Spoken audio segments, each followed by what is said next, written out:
Bien, yo quiero decirles que, bueno, yo estoy acá, soy el plan B. A veces me tocó ser el plan F, pero bueno. Hoy, no, la verdad es un privilegio y una alegría también poder compartir la palabra de Dios en este tiempo para que el Señor, y orar para que el Señor, bueno, nos pueda estar hablando al corazón, que es lo que más importa, ¿no? Porque que esté una persona hablando, o que esté otra, pero qué lindo que Dios, su palabra, ¿no? Su palabra puede hablarnos al corazón, que es lo que deseamos, que es lo que queremos todos. Hermanos, hemos elegido bien de estar acá, ¿eh? No hay otro lugar mejor en el que pudiéramos estar que no sea este lugar, la iglesia del Señor. La iglesia del Señor y la reunión de los santos no es un programa más, no es el invento, no es una reunión, es el plan de Dios, no dejando de congregarnos, es el plan de Dios de estar acá en este lugar. Y la iglesia es el único lugar en el mundo, es el único lugar en el mundo donde podemos tener la posibilidad de crecer espiritualmente y de madurar con la palabra de Dios. Entonces, yo creo que hemos elegido bien y gracias por estar a los hermanos que han venido por primera vez, que ya le han dado la bienvenida. Y no quiero dejar también de mencionar a Alvarito, que cumplió años hace unos días. Así que le damos un fuerte aplauso, no tenemos tiempo de cantar el cumpleaños. Pero Alvarito cumplió años, así que no sé qué va a hacer esta tarde, pero bueno, hablen con él. Vamos a las 4. Vamos a orar al Señor, ¿ah? Bueno, Dios, te damos gracias por este tiempo y te pedimos que nos ayudes, que podamos compartir tu palabra y que tú nos puedas hablar al corazón. En el nombre de Jesús, amén. Bien.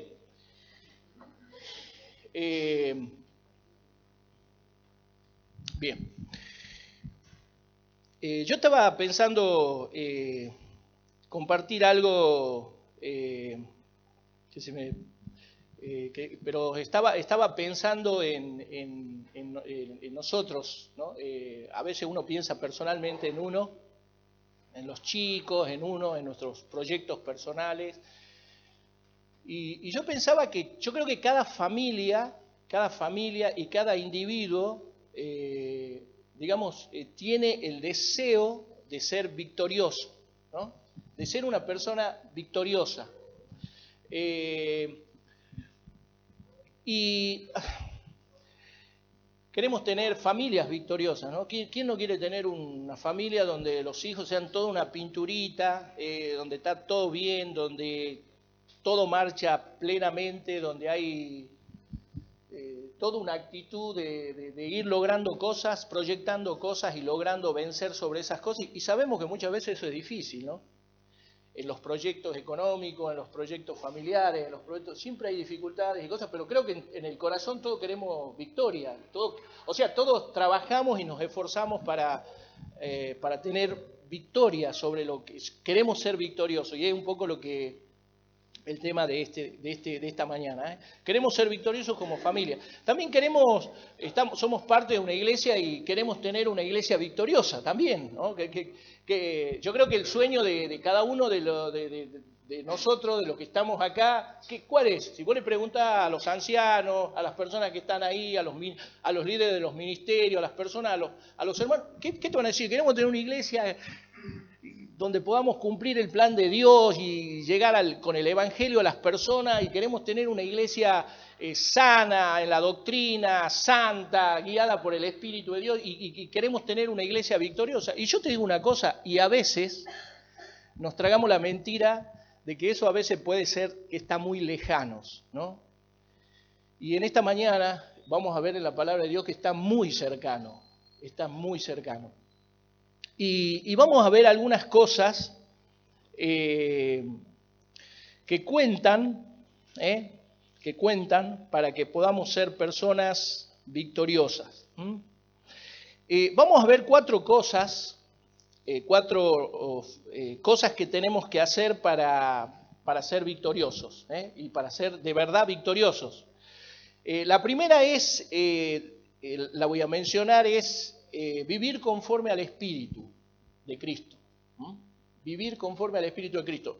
O sea, si no vivimos conforme al Espíritu de Cristo, aquí vamos poniendo cosas, haciendo énfasis en cosas que son absolutas. O sea, si no vivimos según el Espíritu de Cristo, no hay forma de ser victorioso. No hay forma. No hay forma.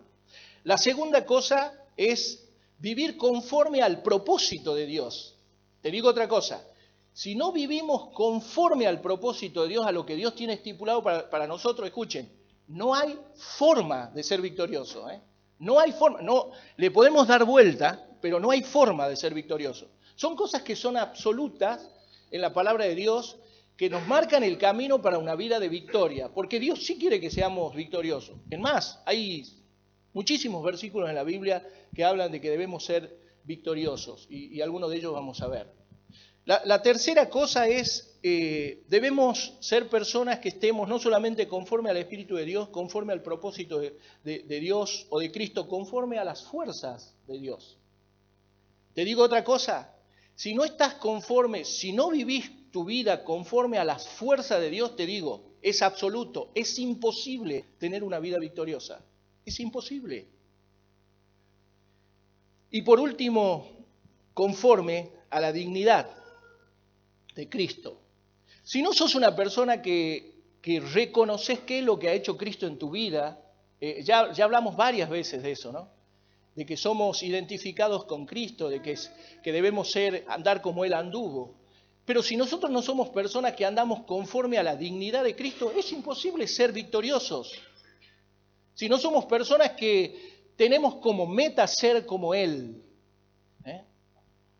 Y ahí vamos a ver cómo, ahí en esa parte en Romanos capítulo 8, que justamente habla, que es el capítulo donde el apóstol Pablo habla acerca de la vida victoriosa, vamos a ver cómo ese tema de la dignidad tiene que ver con un montón de cosas, ¿no? Con olvidar, primero, ver lo que Dios ha hecho, segundo, con olvidar el pasado, y vivir en nuestra mente y en nuestro corazón conforme a lo que somos, conforme a lo que somos. Capítulo 8 de Romanos, vamos a ir rápidamente, porque el tiempo ya no es favorable. Dice, la vida en el Espíritu, capítulo 8.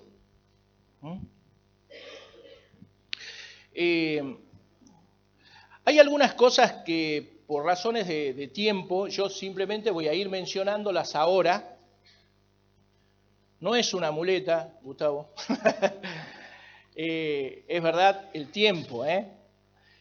Pero yo quisiera que veamos el capítulo 8 y veamos cosas que tienen que ver con la carne. Vamos a tratar de ser sencillitos. Vamos a ver el capítulo 8, vamos a ver cosas que tienen que ver con la carne para que vayan quedando los conceptos de lo que es una persona viviendo en la carne. A ver, algunos personas quizás, muchos tenemos buenas ideas sobre esto, pero quizás algunas personas que son nuevas, dice de la carne, ¿de qué están hablando? Cuando hablamos de la carne, hablamos de la vieja naturaleza, de lo que nosotros éramos sin Cristo. Ya vamos a ver que esa vieja naturaleza todavía sigue, perdió su poder, pero es yo diría, la actitud de ir siempre hacia el pecado. Mira lo que dice versículo 1. Las personas, en cuanto a la carne, hay personas, vamos a decirlo así, que andan en la carne. Versículo 1. O sea, lo que quiero decir, no dice eso el versículo, estoy diciendo cosas que son absolutas en cuanto al tema de las personas que viven en la carne, o sea, las posibilidades que tenemos. Dice, ahora pues ninguna condenación hay para los que están en Cristo Jesús, los que no andan conforme a la carne, sino conforme al Espíritu. O sea que acá tenemos una verdad, o sea, podemos andar en la carne, o sea, podemos ser cristianos, pero podemos andar en la carne, ¿sí? Muévame en la cabecita para que yo sepa que están entendiendo, ¿sí? O sea, sos cristiano, ¿podés vivir en la carne? Sí, podemos vivir en la carne. Podemos vivir en la carne. ¡Epa! Podemos vivir en la carne. Segunda cosa en cuanto a la carne. Versículo 3 dice, porque lo que era imposible para la ley por cuanto era débil por la carne. La carne es débil. ¿Estamos de acuerdo en eso? O sea, nosotros, escuchen, somos débiles. La carne es débil. Tercero, hay condenación para la carne. Fíjate, dice, Dios enviando a su Hijo en semejanza de carne de pecado y a causa del pecado condenó al pecado en la carne. O sea, el pecado está en la carne y está condenado el pecado en la carne. O sea, podemos andar en la carne, somos débiles, pero el pecado también tenemos que tener claridad que ha sido condenado. Fíjate, versículo 5. ¿Qué hacen las personas que andan en la carne? Dijimos que hay cristianos, o sea, somos cristianos, pero sí podemos vivir en la carne. Versículo 5. Porque los que son de la carne, ¿qué dice? Ahora escucha esto, te hago otra pregunta. Mové la cabecita. O sea, ¿podés vivir una vida pensando en cosas que son de la carne? Sí. Sí, epa. O sea, podemos ser cristianos, podemos ser salvos, pero sí podemos vivir una vida pensando en cosas que tienen que ver con la carne. Versículo 7. Por cuanto los designios de la carne son enemistad contra Dios. Dice acá que cuando vos vivís en la carne tiene enemistad con los designios o los propósitos de Dios. Acá vamos avanzando. Somos cristianos, pero sí podemos vivir en la carne, pero sí podemos pensar como en la carne, tener pensamientos en la carne, y sí podemos llegar al punto de convertirnos en enemigos de Dios. De empezar a hacer cosas en la vida que tienen que ver con una enemistad contra Dios. Hago un paréntesis. ¿Se acuerdan del versículo ese en Santiago que dice que no solamente es pecado hacer lo malo, sino no hacer lo bueno? Ah, no, yo no robo, no mato, no ando en inmoralidad, no hago esto, no hago lo otro, pero no haces nada de lo que tenés que hacer. ¿Se entiende este concepto? Cierro el paréntesis. O sea, el concepto de la enemistad contra Dios.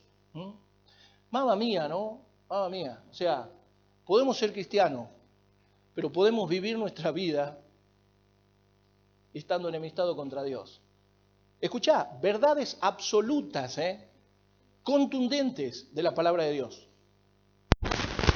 Fíjate acá, dice en el versículo 7 que no solamente nos convertimos en enemigos de Dios, sino que estas cosas no se pueden sujetar, la carne no se puede sujetar a Dios. Fíjate, dice, porque no se sujetan a la ley de Dios ni tampoco pueden. O sea, que no solamente el tema de la carne no se puede, no se puede sujetar a Dios, sino que tampoco quiere.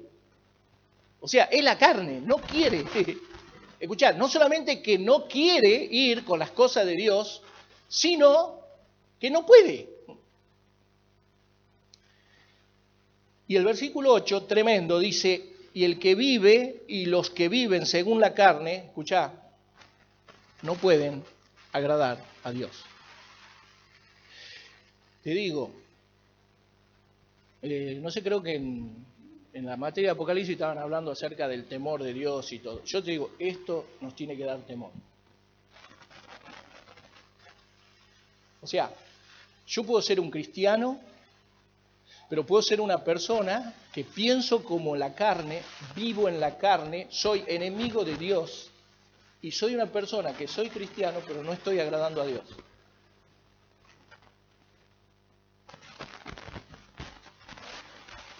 Tomá tu torta, como decía el gaucho. Tremendo, ¿no? Cosas para que, digamos, personales, ¿no? Porque yo creo que esta cosa pasa por una examinación personal de cada uno. ¿Viste cuando dice la Biblia? Yo siempre pienso esto cuando uno habla o cuando uno escucha. ¿Viste el concepto ese que dice que el que es sabio lo va a ser sabio para él?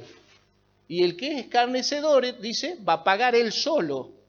O sea, de cómo yo viva tiene que ver conmigo. Conmigo.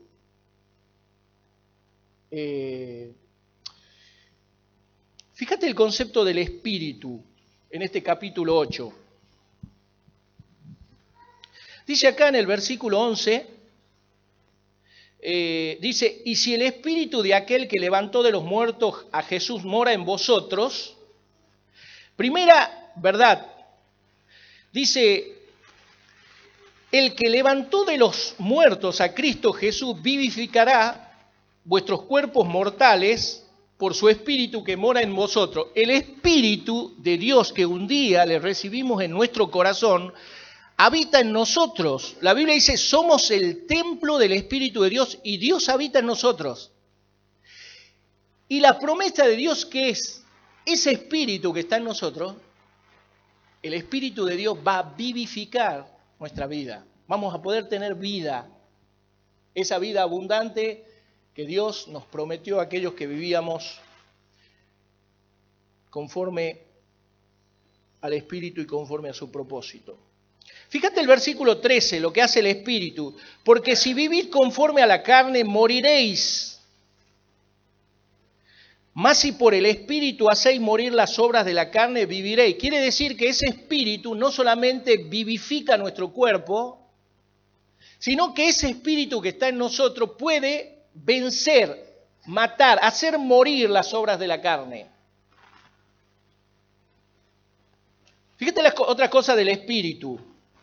El Espíritu, versículo 14, porque todos los que son guiados por el Espíritu de Dios, estos son hijos de Dios. El Espíritu de Dios que está dentro tuyo te guía.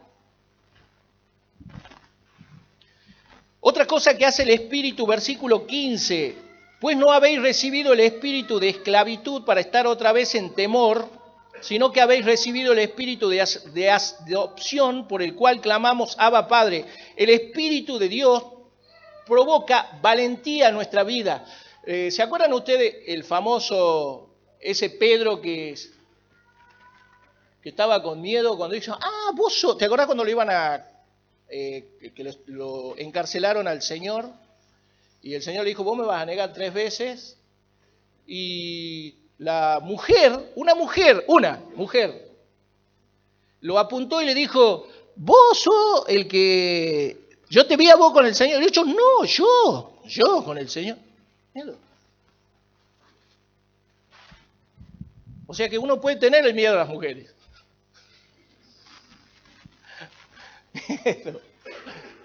Ahora, re machista este comentario. Ese Pedro que le tuvo temor a una mujer, comillas, también le tuvo temor a los hombres.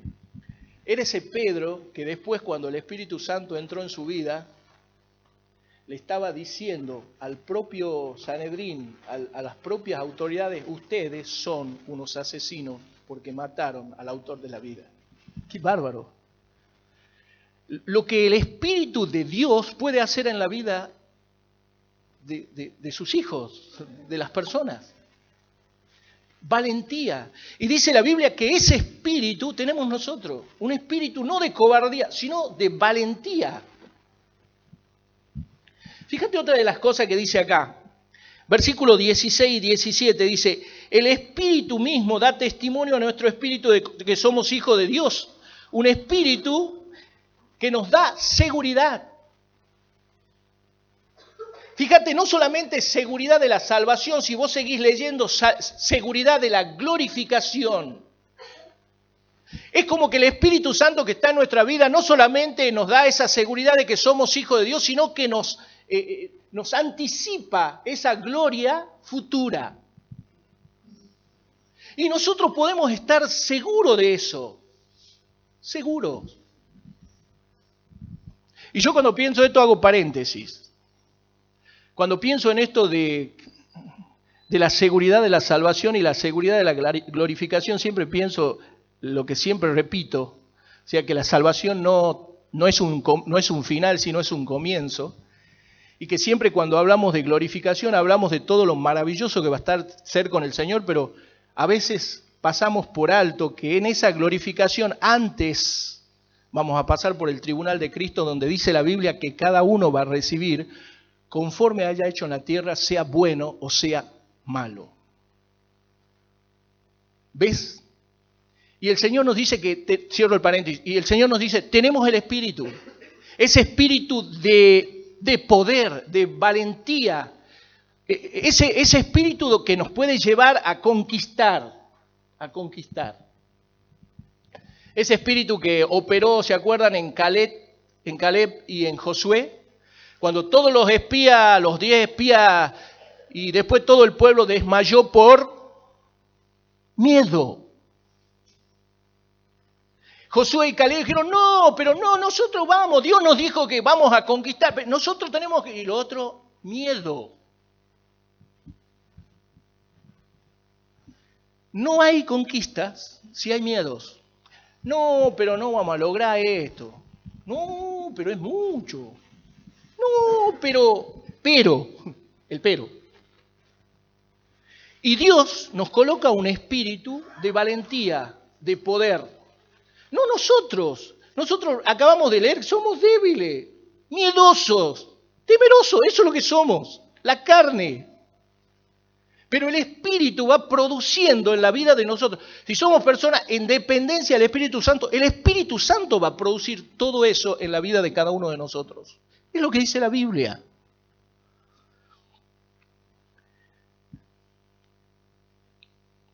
Fíjate lo que dice el versículo 26. Con esto concluimos, vamos ya casi a la parte final. Dice, y de igual manera el Espíritu nos ayuda en nuestras debilidades, lo que acabamos de decir. Él nos da un espíritu de valentía, no de temor, de dominio propio, y después dice acá que Él nos ayuda en las debilidades. ¿Qué quiere decir? Somos débiles. Y después introduce acá el tema de la oración. Dice que ¿qué hemos de pedir como conviene? No lo sabemos, pero el Espíritu mismo intercede por nosotros con gemidos indecibles. Y yo te digo una cosa, una característica sobresaliente de las personas, de los cristianos espirituales, son personas que están orando.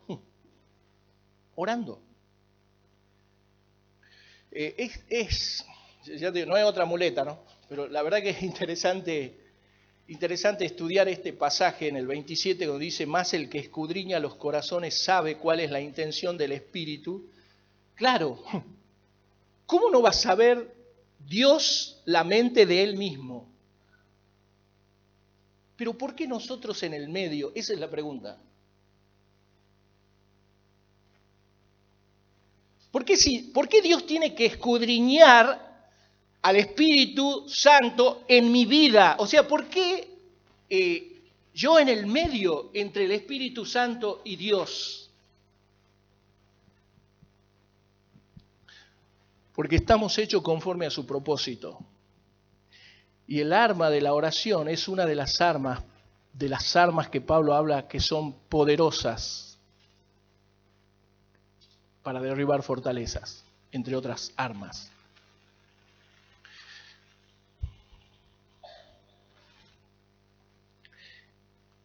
Después la Biblia habla acá más que vencedores y dice, y sabemos a los que aman a Dios, todas las cosas le ayudan a bien, esto a los que conforme a su propósito son llamados. Y este es uno de los versículos más maltratados y mal interpretados, ¿no? en el ambiente cristiano, ¿no? Porque, viste, dice, no, le pasa algo a una persona y dice, no, todas las cosas le ayudan a bien. Acá la Biblia dice que todas las cosas le ayudan bien a los que conforme a su propósito son llamados. O sea, si yo estoy en la voluntad de Dios, conforme al propósito de Dios, viviendo en el Espíritu de Dios, puedo tener la certeza que me pase lo que me pase, me va a ayudar a bien. Y ahí Pablo introduce después el concepto, por eso digo, no tenemos tiempo, pero ahí introduce el concepto de la tribulación, de las pruebas. Porque cuando nosotros estamos pasando momentos difíciles, tenemos que cerciorarnos que estamos realmente en la voluntad de Dios. No sé, mira, es un día, un desastre, no sé, bueno, es una prueba. Y yo sé que Dios me va a ayudar porque todas las cosas me ayudan. ¿De dónde sacaste? Si la Biblia dice clarito acá que sabemos que a los que aman a Dios, todas las cosas le ayudan a bien. Escuchá, es interesante, los que aman a Dios. ¿Qué dice? ¿Se acuerdan de cuando dijo el Señor? ¿Quién es el que me ama? El que ama es el que me guarda los mandamientos. Y el que guarda los mandamientos será amado por mi Padre, y yo vendré a él y vendrá mi Padre, y haremos morada en él. Y habrá abundancia, plenitud. Claro, pero la Biblia dice que somos victoriosos y que las cosas nos pueden ayudar a bien, y aún después va a introducir el concepto de la tribulación, pero ahí el concepto es, no importa la prueba, no importa la tribulación, no importa lo que pase, y te digo una cosa, nosotros conocemos todo, ¿no? De personas que han pasado situaciones que quizás nosotros nunca la pasamos, muy dolorosas, y que han permanecido fieles, y que después que pasó todo eso se vio que era la voluntad de Dios y lo que pasó es que Dios brilló en ese momento y en la vida de esa persona. Más que vencedores, más que vencedores. No podemos vivir una vida victoriosa si no estamos conforme al Espíritu. No podemos vivir una vida victoriosa si no estamos conforme al propósito de Dios. Dice, conforme al propósito de los que son llamados. Yo te digo algo hermoso, ¿no? Dios tiene un plan y un propósito para cada uno de nosotros. Él nos salvó con un propósito. Hermana, hermano, joven, jovencita, te digo, Dios te salvó con un propósito. De allá, de atrás de la fundación del mundo, aún no había existido el mundo y Dios ya tenía tu nombre en memoria y un propósito y un plan para tu vida. Él preparó obras de antemano para que andemos en ellas, somos los responsables de ir atrás de esas obras. Una vida victoriosa parte de una vida con el Espíritu, una vida victoriosa parte que estemos conforme al propósito. Una vida victoriosa parte que seamos conforme a las fuerzas de Cristo. Fíjate el 31 y el 32 dice, ¿qué pues diremos a esto? Si Dios es por nosotros, ¿quién contra nosotros? Dice, el que no escatimó a su propio Hijo, sino que lo entregó por todos nosotros, ¿cómo no nos dará también todas las cosas? ¿Se acuerdan de Josué? Se compartió eso el jueves. ¿Se acuerdan de Josué? Ahí había entrado a la tierra...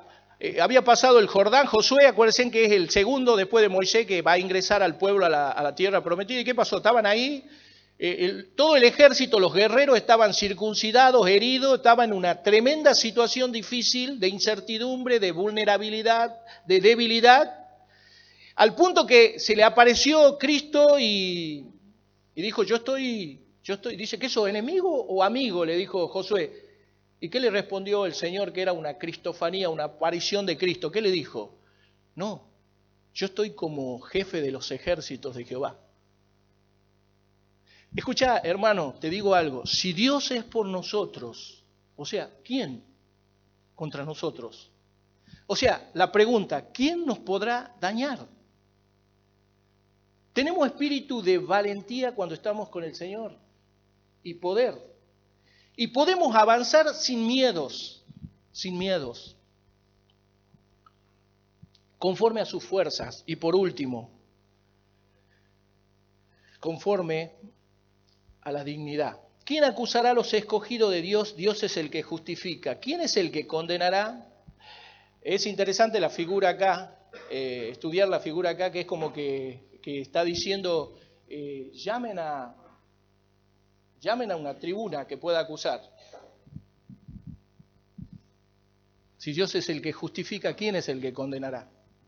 Viste que nosotros, yo creo que todos, viste, cuando hablamos de la carne tenemos muchas veces la actitud carnal. Y viste que muchas veces pareciera que el fracaso de los hermanos, y aún los fracasos nuestros, ¿no? Pareciera que lo ponemos en un bote de formol, ¿viste? Y lo tenemos ahí siempre, ¿no? Y cuando se lo podemos recordar, hermano, se lo recordamos. ¿Sabes que no vamos a poder ser vencedores si no sepultamos el pasado? Si dejamos los miedos y nos ponemos de frente con el Señor, ¿quién nos acusará? Y podemos empezar a avanzar de la mano de Dios. Escuchá, ¿sabes cómo? Con dignidad. ¿Cuál? ¿La tuya? No. ¿Qué dignidad? ¿De qué estamos hablando? Pecadores muertos en el pecado. Pablo dice ahí en Romano, cuando hablaba del pecado, dice cosas que ahora te traen vergüenza y muerte. El pecado trae muerte y trae vergüenza. Y Pablo le pregunta a los romanos, ¿qué quieren volver a eso? No, dicen los romanos. No queremos volver a eso.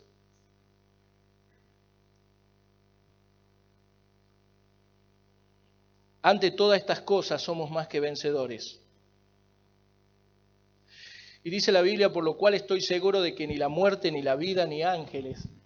Pablo estaba hablando al principio, ¿quién nos separará del amor de Dios? Y acá hay una cosa extrema. Que muchas veces, ¿qué es lo que más nos separa? La muerte. ¿O no?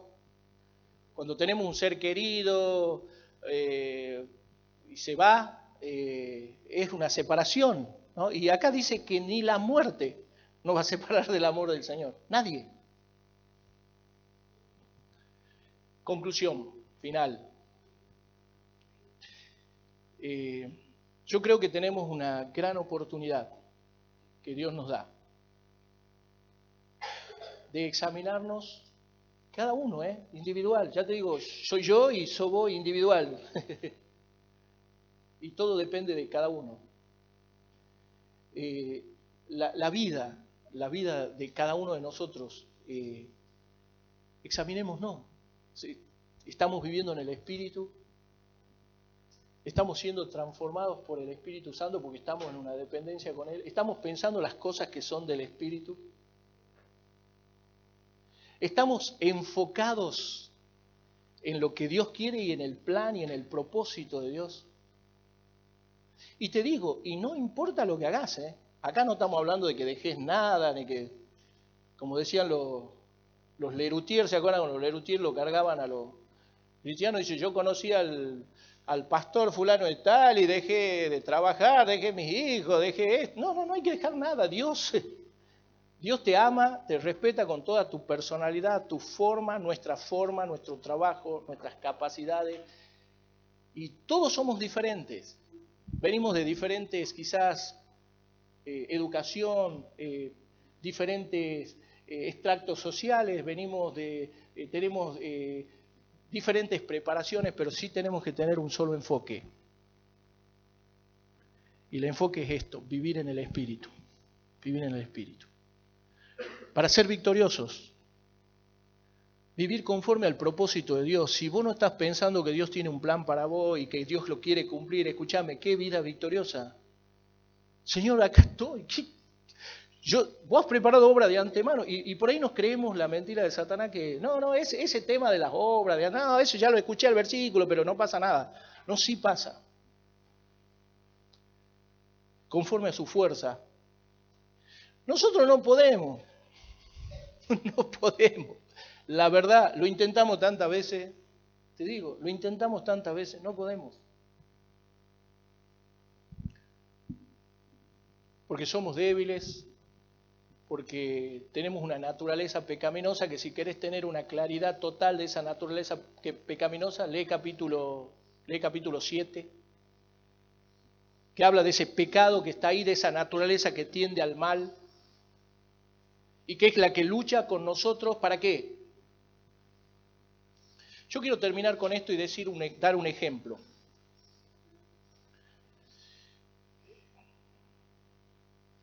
Viste que ahora están las elecciones, ¿no? No voy a hacer política. Viste que están las elecciones, ¿no? Y hay dos candidatos. Está Scioli y está Macri. Ahora, los dos están pujando por llegar al poder. Los dos están pujando para llegar al poder. Cuando uno de ellos llegue al poder, va a tener poder. y el otro no.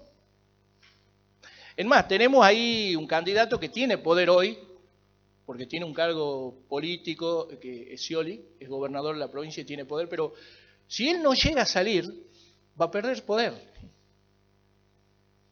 Nadie le va a obedecer. Escúchame, en más, va a ser ilegal si le obedeces.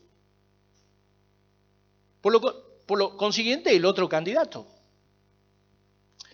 Yo voy a hablar de estos dos candidatos como la nueva y la vieja naturaleza.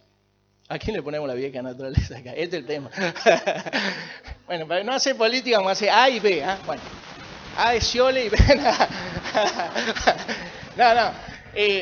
Con esto termino, pero le digo esto. En la vida de nosotros ocurre eso con la parte espiritual y la parte carnal. Hay una puja de poderes. Hay una puja de poderes. O sea, el Espíritu de Dios que está en nuestra vida quiere llegar a tener el poder y que nosotros le obedezcamos y Él nos controle, nos guíe, nos dé toda la provisión, la guía y todo. Pero la vieja naturaleza también quiere hacer lo mismo porque está acostumbrada a hacer eso con nosotros. Pero te digo una cosa, hermano, depende de la decisión de cada uno de nosotros. ¿A quién vamos a obedecer? Si le vamos a dejar el poder al Espíritu de Dios en nuestra vida o vamos a dejarle el poder al espíritu de la carne. Si el Espíritu de Dios está en nuestra vida, ya la carne, dice la Biblia, el pecado, la carne perdió su poder. Es ilegal obedecerle, es ilegal obedecerle. Y siempre que la carne y el pecado está en nuestra vida y le obedecemos nosotros, es ilegal. Porque Dios ha provisto todo para estar en nosotros, para controlarnos, para que seamos guiados por Él, para darnos todo lo que Él quiere, para que cumplamos su propósito. Y depende de nosotros, de nuestra decisión. ¿Vamos a orar? Rubéncito, ¿querés orar? Gracias Dios en esta mañana por tu palabra. Es demasiado clara que esa puja de poder que vivimos cada día sea ganada cada día por tu Espíritu. Que esa devoción nuestra, la oración, en dependencia a ti, que podamos vivir una vida de victoria y que eso se manifieste. Dios, tú lo conoces, tú nos ves cuando nadie nos ve, pero también nos ve todo el mundo, nos ve Monte, nos ve nuestra gente, nuestra familia, nuestros hijos, nuestra esposa, todos nos ven en distintas formas, pero principalmente tú nos ves con esa mirada que ve el corazón, que ve nuestra alma. Dios, gracias por tu palabra y ayúdanos a vivir de esta vida victoriosa. En nombre de Jesús, amén.